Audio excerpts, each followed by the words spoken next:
Hello students, अस्सलाम वालेकुम। आज जो हमारे पास टॉपिक है एसएससी पार्ट 1 और आईजीसीएसई का एक टॉपिक है। आईजीसीएसई के लिए तो कॉमन रहेगा, लेकिन एसएससी अगर पार्ट 1 की बात करें, अगर हम आहान सिंध बोर्ड या फेडरल बोर्ड, तो एसएससी पार्ट 1 होगा और आईजीसीएसई का टॉपिक होगा। ठीक है। Scalar and vectors 1.2 scalar and vectors. Forces of 3 newton and 4 newton act at right angles as shown, जैसा कि ये फिगर के अंदर दिखाया गया है, रेक्टेंगल बनी हुई है। अच्छा, ये जो हमारे पास ओ से एक्स तक है 3 न्यूटन फोर्स एक्ट कर रही है, और ओ से जेड तक जो हमारे पास है 4 न्यूटन फोर्स एक्ट कर रही है। अच्छा, यहाँ पर इस पॉइंट को जेड कह दिया, इस पॉइंट को वाई कह दिया, बीच में ऑर्डिनरी लाइन आपको बनी नज़र आ रही है, ताकि क्वेश्चंस को क्या किया जा सके, ये चॉइसेस बनाए जा सकें, इसलिए ये लाइनें बनाई हुई हैं। What is the resultant force? Resultant force क्या होगी, और उसकी डायरेक्शन भी साथ पूछिए। अगर आप ऑप्शन देखें तो 1 newton along X Z along Y along O Y, तो किस डायरेक्शन में होगी रिजल्टेंट फोर्स और कौन सी कितनी होगी, how much and in which direction resultant force will be act, यानी एक्चुअल में क्वेश्चन ये है। अब हम पहले रिजल्टेंट फोर्स फाइंड करते हैं। तो रिजल्टेंट फोर्स फाइंड करने का हमारे पास जो फार्मूला होता है, वो अगर हम रिजल्टेंट फोर्स को आर कह दें या एफ कह दें, तो under root F X square plus F Y square. तो एफ एक्स यानी एक्स एक्सिस की डायरेक्शन में जो लगने वाली फोर्स है वो 4 न्यूटन है, और वाई एक्सिस की डायरेक्शन में लगने वाली जो फोर्स है 3 न्यूटन है। तो यहाँ पर एफ एक्स की जगह 4 पुट करेंगे, 4 का स्क्वायर, एफ वाई की जगह 3 का स्क्वायर। तो दोनों को हम ऐड करेंगे, 16 + 9 हो जाएगा, 16 और +9 को ऐड करेंगे 25 आ जाएगा हमारे पास। और 25 का जब हम रूट लेंगे तो हमारे पास क्या आएगा, 5 आएगा। स्टूडेंट, एक बात आपने ये याद रखनी है कि जब दोनों फोर्सेस एक दूसरे के बिल्कुल परपेंडिकुलर हों, तो जो फोर्स उनकी रिजल्टेंट होती है उनके सेंटर में होती है, बिल्कुल जैसा कि ओ से वाई तक ये डायरेक्शन होगी हमारे पास रिजल्टेंट फोर्स की, ओ वाई डायरेक्शन होगी, और 5 न्यूटन उसका क्या होगा, मैग्नीट्यूड होगा। तो हम यहाँ देखें अगर, तो 5 न्यूटन और ओ वाई, ये ऑप्शन सी क्या है, करेक्ट है। ठीक है। इसके बाद हमारे पास है क्वेश्चन नंबर हमारे पास है 2 है। क्वेश्चन नंबर 2 में अगर आप देखें तो क्या कहते हैं, the graph represent the motion of car. ये कार के मोशन को ग्राफ क्या कर रहा है, शो कर रहा है। तो ये हमारे पास स्पीड है वाई एक्सिस पे, और एक्स एक्सिस पे हमारे पास क्या है, टाइम को लिया गया है। तो अब हमें कहते हैं कि ये जो अगर हमारे पास ग्राफ अगर हम देखें, तो अगर ये स्पीड और टाइम ग्राफ है तो यूनिफॉर्म एक्सेलरेशन होगा, एक्सेलरेशन यूनिफॉर्म होगा। ठीक है ना, ये एक्सेलरेशन यूनिफॉर्म होगा। अब हमने मालूम क्या करना है, हमने मालूम करना है how far has the car moved between 0 and 5 second. 5 second के दरमियान कितना मूव किया, 0 और 5 सेकेंड के दरमियान कितना मूव किया है कार ने। तो ये हमने क्या करना है, फाइंड करना है। तो हमने क्या करना है, स्पीड टाइम ग्राफ में area under the graph, speed time graph में आपने एक बात याद रखनी है, स्पीड टाइम ग्राफ में एरिया अंडर द ग्राफ हमारे पास क्या शो होता है, डिस्टेंस को देता है। तो चूंकि ये स्पीड टाइम ग्राफ है, तो एरिया अंडर द ग्राफ, ये वाला जो एरिया होगा ये क्या देगा हमें, ये डिस्टेंस देगा, ये डिस्टेंस देगा। ठीक है। अब ये डिस्टेंस अगर हम निकालने के लिए हम क्या करेंगे, जो एरिया यूज़ करेंगे, formula 1/2 base multiply by height. ये एक्चुअल में ट्राइंगल बन रही है, तो ट्राइंगल का फार्मूला है। अब मुझे बताएं कि बेस कितनी है, 1/2 बेस हमारे पास है 5, और हाइट हमारे पास है 10। ये हमारे पास 10 आ गया। 5 को 10 से मल्टीप्लाई करेंगे 50 आ जाएगा, और 50 को 2 से डिवाइड करेंगे क्या आ जाएगा, 25 मीटर। ठीक है। तो मैंने गलती से ये 50 मीटर पे पहले लगा लिया था, ये 25 मीटर जो हमारे पास ऑप्शन सी है ये क्या है, करेक्ट है।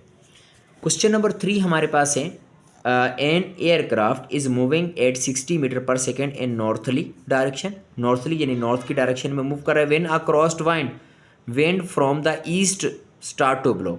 जबकि ईस्ट से चलने वाली, ईस्ट की जानिब चलने वाली जो हवा है वो क्या करती है, वो ब्लो करना स्टार्ट हो जाती है। ठीक है। The speed of the wind is 13 metre per second. जो हवा है वो उसकी जो स्पीड है हमारे पास वो 13 मीटर पर सेकेंड है। What is the magnitude of the aircraft, aircraft की स्पीड वेलोसिटी कितनी होगी, when the wind is blowing, जब विंड क्या कर रही, ब्लो हो रही हो। तो अगर आप इसमें बताएं कि तो ये हमारे पास डायरेक्शन आ रही है एयरक्राफ्ट की, जो पेंसिल की डायरेक्शन इस वक्त शो हो रही है ऊपर की डायरेक्शन में, नॉर्थ डायरेक्शन में, नॉर्थ हमारे पास ये डायरेक्शन होती है ऊपर की जानिब। और ये जो हमारे पास ईस्ट की डायरेक्शन में हमारे पास ये वाली डायरेक्शन जो हमारे पास विंड रखी है मैंने, ये डायरेक्शन में एयर क्या कर रही है, फ्लो कर रही है। अब दोनों की स्पीड अगर देखें तो यहाँ पर 60 मीटर पर सेकंड है, और यहाँ पे 13 मीटर पर सेकंड। अब इस डायरेक्शन में क्या करेगा, ये मूव करेगा एयरक्राफ्ट, इस डायरेक्शन में क्या करे, मूव करे, क्योंकि विंड उसको क्या करेगी, इस डायरेक्शन पे मूव करने पर मजबूर करेगी और इसकी रिजल्टेंट यानी ये बनेगी स्पीड वेलोसिटी, ठीक है, जो एयरक्राफ्ट की बनेगी। तो आपने फार्मूला क्या यूज़ करना है, अंडर रूट 60 का स्क्वायर प्लस 13, जैसे ऊपर वाले न्यूमेरिकल के अंदर आया है। तो आपके पास आंसर 61 पॉइंट समथिंग आंसर आएगा, ठीक है। अभी मैंने निकाला था, बंद हो गया कैलकुलेटर। तो 61 पॉइंट समथिंग आपके पास आंसर आएगा, आप उसको नोट कर सकते हैं। अच्छा, क्वेश्चन नंबर 4 है, which vector diagram correctly shows the force Z as the resultant of the Z forces of the forces X and Y. X और वाई फोर्सेज हैं बेटा, और जो हमारे पास जेड है वो रिजल्टेंट फोर्स है। रिजल्टेंट फोर्स के तौर पर क्या होना चाहिए, जेड को शो होना चाहिए। तो अब ये ऑप्शन देखें कि यहाँ हमारे पास एक्स और ये हमारे पास वाई, तो रिजल्टेंट देखें अगर यहाँ से वाई से यहाँ, तो ये वाले रिजल्टेंट फोर्स की डायरेक्शन होती ही नहीं है, बीच में यूँ होना चाहिए था इसको, ठीक है। अगर ये नहीं तो हेड टू टेल रूल के मुताबिक भी ये नहीं हो सकता, ठीक है। तो हमारे पास फिर ये नहीं बन रहा, रिजल्टेंट यहाँ पर एक्स जो हो रहा है। जबकि इस वाले में अगर हम रिजल्टेंट की बात करें तो जो हेड टू टेल रूल के अगर हम लें तो यहाँ पर तो हेड टू टेल रूल के मुताबिक कोई भी रिजल्टेंट फोर्स नहीं है, ठीक है, क्योंकि हेड टू टेल रूल के मुताबिक अकॉर्डिंग कोई आ नहीं रहा। यहाँ यूँ आ रहा है तो यहाँ से यूँ जाना चाहिए, जबकि यूँ आ रहा है, ये वाई वाला यूँ आ रहा है। अच्छा, यहाँ देखें एक्स ऊपर जा रहा है, वाई यूँ आ रहा है, तो रिजल्टेंट यूँ, ये गलत, क्योंकि यहाँ से रिजल्टेंट फिर यूँ होना चाहिए था इसको, अगर जेड रिजल्टेंट है तो, ठीक है, जबकि इसकी direction towards the tail of the X आ गई है, ये बात गलत हो गई है। अच्छा, यहाँ पे अगर हम बात करें डी ऑप्शन की, तो डी ऑप्शन में ये हमारे पास एक्स है, ये वाई आ गया, रिजल्टेंट हमारे पास यहाँ से यहाँ, तो ये रिजल्टेंट को शो करे, ऑप्शन डी क्या करेक्ट है। क्वेश्चन नंबर 5 हमारे पास है।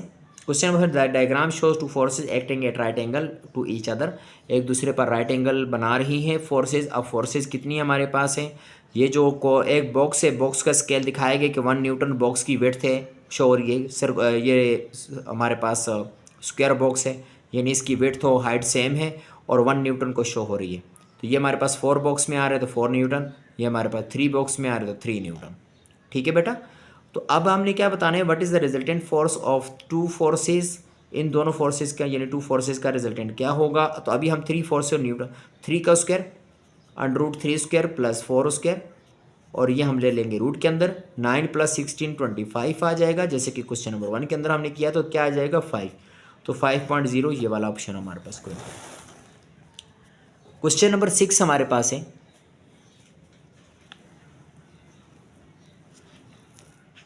Question number 6, on the diagram shown what is the magnitude of the resultant force of the 2 forces. Resultant force क्या होगी, बिल्कुल सेम, 6 और 8 का आपने क्या करना है, स्क्वायर करने के बाद रूट ले लेना है, तो आपके पास आंसर आ जाएगा 10, ठीक है।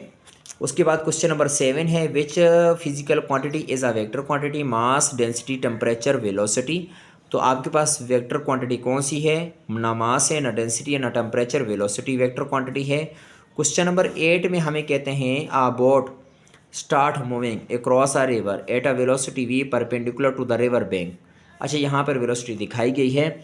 The boat encounters a current along the river of velocity u, यानी जो रिवर है वो फ्लो कर रहा है, तो उसकी मतलब उसके जो फोर्स लग रही है, जो रेजिस्टेंस फोर्स लग रही है, इसको एक्चुअल में ये करंट का नाम ले रहे हैं।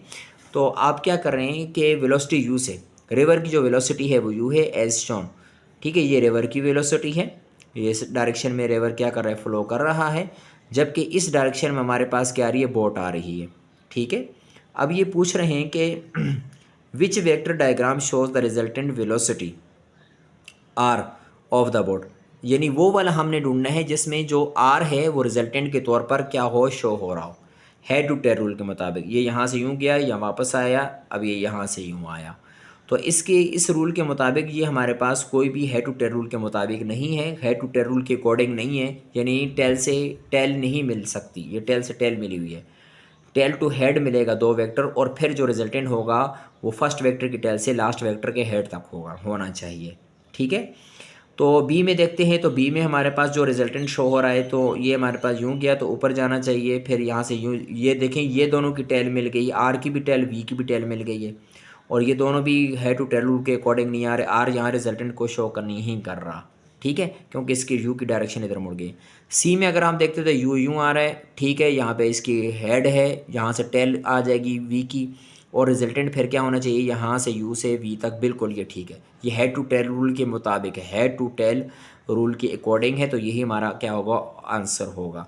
अगर डी को देखते हैं तो डी में हमारे पास ये यूँ आया, यहाँ से यू, बिल्कुल ठीक है, लेकिन यहाँ मसला ये है कि देखो वी से यहाँ से ऊपर फिर चला गया, ठीक है, तो अब आर क्या है, रिजल्टेंट को शो नहीं कर रहा। रिजल्टेंट को शो करने के लिए उसने डबल एरो शो किया है, लेकिन ये रिजल्टेंट को शो, तो ऑप्शन सी क्या है हमारा करेक्ट है। क्वेश्चन नंबर 9 में देखें, विच क्वांटिटीज़ आर बोथ वेक्टर्स, यानी यहाँ पेयर ऑफ क्वांटिटीज़ दिखाई गई हैं और आपने उस पेयर को क्या करना है, चूज़ करना है जो जिसमें दोनों क्वांटिटीज़ क्या हो, वेक्टर क्वांटिटीज़ हों। तो एक्सेलरेशन एंड फोर्स, एक्सेलरेशन भी वेक्टर है, फोर्स भी हम जानते हैं वेक्टर क्वांटिटी होती है, बिल्कुल ठीक है। Density and force, density scalar है, फोर्स वेक्टर है, एक्सेलरेशन वेक्टर है, प्रेशर स्केलर है, ठीक है, सॉरी प्रेशर भी हाँ वेक्टर, ठीक है, स्केलर है। डेंसिटी एंड प्रेशर, तो दोनों क्या आ रहे हैं, स्केलर आ रहे हैं, तो हमारे पास ऑप्शन क्या होगा, ए होगा, acceleration and force. Question number 10 है, एन एस्ट्रोनॉट, एस्ट्रो हलाबाज को कहते हैं, orbit, an astronaut orbit the earth in a space station. Space station के अंदर आप जानते हैं कि स्पेस स्टेशन क्या होता है, आर्टिफिशियल एस्ट्रो हमारे पास प्लेनेट होते हैं जो क्या करते हैं, अर्थ के अराउंड क्या करते हैं, मूव करते हैं, तो हम उनको क्या कहते हैं, स्पेस स्टेशन कह रहे हैं। Which is a vector quantity, कौन सी क्वांटिटी वेक्टर होगी, the mass of the astronaut, mass तो स्केलर होता है, द स्पीड, स्पीड भी scalar, temperature scalar, the weight of the astronaut, तो वेट क्या होगा, हमारे पास वेक्टर क्वांटिटी होती है, ठीक है। अगर एस्ट्रोनॉट की एग्जांपल ना भी दे तो एस्ट्रोनॉट की एग्जांपल दे के जस्ट कंफ्यूज किया है आपको। तो हमारे पास क्वेश्चन नंबर 11 है। क्वेश्चन नंबर 11 में कहते हैं कि a ball of weight 1.2 newton drops through the air at terminal velocity, terminal velocity पर उसको क्या किया है, ड्रॉप किया गया है। A sudden gust of wind exert a horizontal force of 0.5 newton, अचानक क्या होती है, एक हवा चलने लग जाती है हॉरिजॉन्टल डायरेक्शन में जिसका मैग्नीट्यूड क्या है, 0.5 न्यूटन है, ठीक है। टर्मिनल वेलोसिटी यानी जैसे वेलोसिटी चेंज नहीं होती। On the ball of the left, ball पर लेफ्ट साइड पर, लेफ्ट जानिब क्या करती है, लगने लग जाती। On the ball from the left, left side से लगती है, लेफ्ट साइड से राइट साइड पे ये नहीं लगती है, ये हमारे पास लेफ्ट आ गया तो इस साइड से राइट साइड पे वो एक्ट करती है। Which diagram shows the resultant force on the ball while the wind is blowing, जब बॉल पर एयर लग रही हो तो उस पर लगने वाली जो रिजल्टेंट फोर्स है उसकी डायरेक्शन क्या होगी, मतलब मैग्नीट्यूड क्या होगा, डायरेक्शन क्या होगी। देखें बॉल हमारे पास किस डायरेक्शन में आ रही है, डाउनवर्ड आ रही है, और ये हमारे पास राइट साइड पे लग रही है, ठीक है। अब जो हमारे पास रिजल्टेंट फोर्स होगी वो किस डायरेक्शन में लगेगी, तो वो हमारे पास इस डायरेक्शन में रिजल्टेंट फोर्स इस डायरेक्शन में लगेगी, ठीक है, 0.5 न्यूटन, हाँ, terminal velocity, weight, ball of weight drops terminal velocity, ठीक है, तो रिजल्टेंट फोर्स उस पर क्या होनी चाहिए, तो ऑप्शन ए क्या होना चाहिए, ठीक होना चाहिए, ठीक है, कि इस डायरेक्शन में लग रही है, नीचे की जानिब उसका वेट आ रहा है, तो ये डायरेक्शन में उसका रिजल्टेंट, क्योंकि इन दोनों के सेंटर में उसकी रिजल्टेंट की डायरेक्शन होनी चाहिए। अगर आप ये देखें, सी देखें, डी देखें, तो ये सारे क्या हैं, गलत हैं, ऑप्शन ए क्या है, करेक्ट है। क्वेश्चन नंबर 12 है हमारे पास, which list contains only vector quantity, कौन सी लिस्ट क्या है, सिर्फ वेक्टर क्वांटिटी को क्या करती है, कंटेनिंग है। एक्सेलरेशन, एनर्जी, फोर्स, मास, एनर्जी इसमें स्केलर है, मास स्केलर है। बी में एक्सेलरेशन, फोर्स, मोमेंटम, वेलोसिटी, ये अच्छा एक्सेलरेशन भी वेक्टर, फोर्स भी वेक्टर, मोमेंटम भी वेक्टर, वेलोसिटी भी वेक्टर, तो ये सारे के सारे क्या हैं, वेक्टर हैं। डिस्टेंस, एनर्जी, एनर्जी आ गया, distance, momentum, power, power scalar आ गया, स्पीड स्केलर आ गया। अच्छा, क्वेश्चन नंबर 13 है, an object is acted upon by a 3 newton force and by a 4 newton force, 3 newton और 4 न्यूटन की फोर्सेस क्या करती हैं, एक ऑब्जेक्ट पर एक्ट करती हैं। Each diagram shows the force, 2 forces, her diagram 2 forces को शो कर रही है, ठीक है।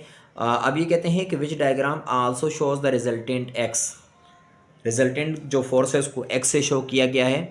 तो कौन सी डायग्राम रिजल्टेंट एक्स को शो कर रही है ऑफ दीज टू फोर्सेस, ये दोनों फोर्सेस के लिए। अच्छा, यहाँ पर हमारे पास 4 डायग्राम्स हैं। अच्छा, यहाँ पर देखें अगर आप 3 फोर्सेस डाउनवर्ड, ये तो या मैं आपको बता चुका हूँ कि डायग्राम की यहाँ पर रिजल्टेंट की डायरेक्शन ये होनी चाहिए, यहाँ पर भी।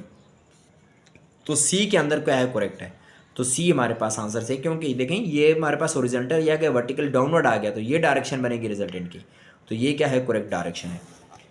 अच्छा, which is the value of a vector quantity, vector quantity की वैल्यू क्या होगी।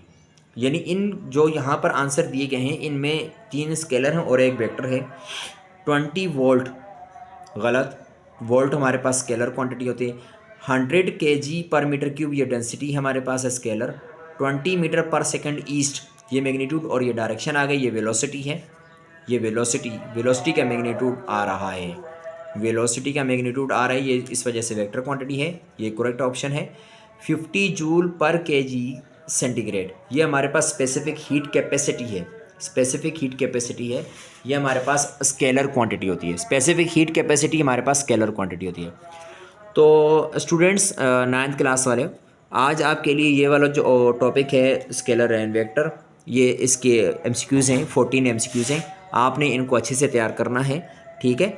और अगर कोई इसमें से ऑप्शन आपको समझ नहीं आता या आपको लगता है कि जो ऑप्शन मैंने चूज़ किया उसमें कोई मिस्टेक है या कुछ भी आप कहना चाहते हैं, तो आप कमेंट्स में मुझे कह देंगे, तो इंशाल्लाह फिर वो नेक्स्ट वीडियो में उसको मैं कवर कर लूँगा, ठीक है। आपने मेरे चैनल को सब्सक्राइब करना है, वीडियो को एंड तक यहाँ तक देखना आपने लाजमी है, ज़रूर है, ठीक है। ताकि आप अच्छा, मेरे चैनल को सब्सक्राइब करने से और बेल आइकन प्रेस करने से होगा कि मज़ीद जो वीडियोज़ हैं वो आपके पास ऐड होती रहेंगी, और मज़ीद भी आपको इंशाल्लाह ऐसे ही लेक्चर देखने को मिल जाएंगे। आई होप कि ये आपके लिए हेल्पफुल होगा। अल्लाह हाफिज़।